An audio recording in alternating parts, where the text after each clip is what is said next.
The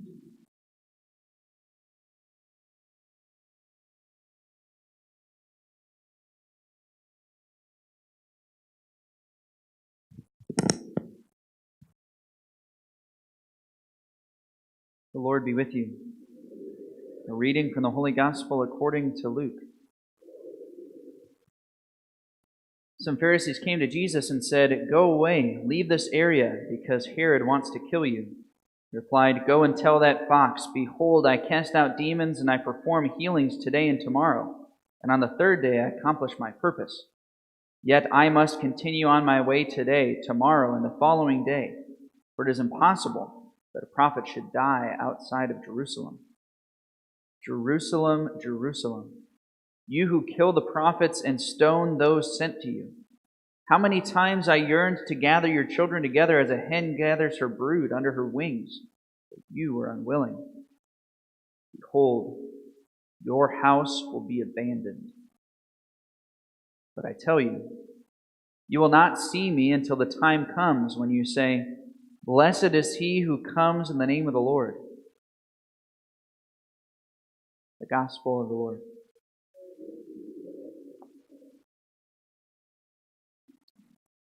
So I've mentioned a few times about 70 AD, the destruction of Jerusalem, and how many places in the New Testament this is a very common prophecy, not only from the mouth of Jesus, but also in the book of Revelation. And once we have that in mind, you can start seeing this in the Gospel passage today. Jesus' words, "Jerusalem, Jerusalem, your house will be abandoned."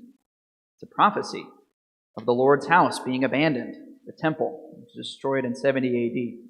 I don't want to focus too much on that today. I just want to point that out to you. Today's reading, I think, is very relevant for our culture from the letter of St. Paul to the Ephesians. St. Paul reminds us that our battle is not with flesh and blood, but with powers and principalities, princes of darkness. I think our culture needs to hear this today. As many of you know, C.S. Lewis has a famous phrase about the devil. He says that the devil has two goals. The first goal is to make people think that he doesn't exist, which is obviously very prevalent in our culture. The other temptation is he wants us to be overly afraid of him. If we believe that he exists, then he wants us to be intimidated and afraid. I think our culture greatly needs to hear this.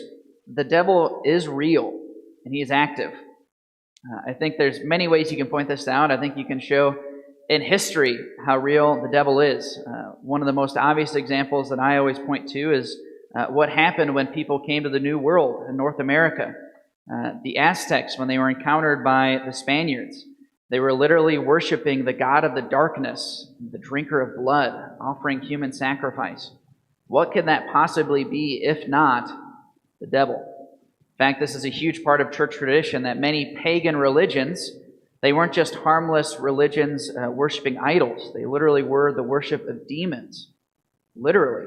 You can see that in history. I think in our modern culture, look at the history of the 20th century and think about all the things that happened in the gulags and the concentration camps and in abortion mills. Are we really going to say that those things can be explained away by natural causes? Clearly, there is an evil influence at work in our world. And I think there's a more subtle influence of how the devil acts in our world. We call him, in Greek, the word diabolos, which means to cast through or to tear apart. The devil is the bringer of division. And so in St. Paul's reading, he reminds us our battle is not with flesh and blood, as in it's not against other humans. It's against principalities and powers. In our age, we are living in an age of terrible division. Terrible division. Religious divisions, many thousands of different denominations. Political divisions, families and friendships literally being torn apart. Friendships ending because of political points of view. And I think in our church is maybe the most common way that we experience division. Think about how many times you've heard your fellow Christian or your fellow Catholic criticize another Christian, another Catholic. How often do you hear it said that the church is full of hypocrites? The church is full of people who, in church, they act one way, and in their lives, they act a different way. That's not a good spirit, bringing those things to the surface. The devil is called the great accuser. And when we participate in conversations like that, we're just participating in the will of him, the great accuser. Maybe even here in Crawfordsville, a small town, a small parish, where many of us have been here for years and years, and we know the sins of those who worship with us. How many grievances do we carry? Grudges. That's the influence of the evil one. Our battle is not with flesh and blood. It's against powers and principalities.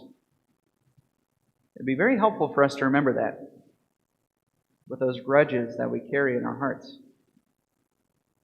The evil one is indeed at work, and he causes each of us to fall into sins and hypocrisy and judgment and accusation.